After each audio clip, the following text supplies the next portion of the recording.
TTD వారు ఈరోజు కొన్ని రకాలైన దర్శనాలను రద్దు చేశారండి.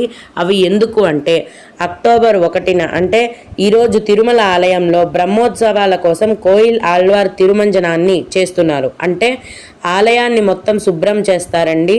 దాన్ని కోయిల్ ఆళ్వార్ తిరుమంజనం అని అంటారు.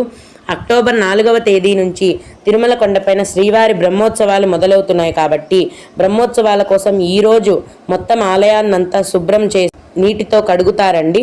అందుకోసం కొన్ని రకాలైన దర్శనాలను టీటీడీ వారు రద్దు చేయడం జరిగింది. అవేంటంటే ఈరోజు మంగళవారం కాబట్టి శ్రీవారి ఆలయంలో అష్టదళ పాదపద్మారాధన సేవ జరుగుతుంది.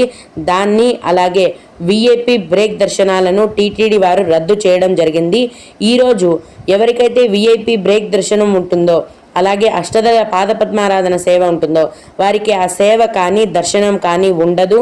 భక్తులందరూ కూడా ఈ విషయాన్ని గమనించారు. ఇక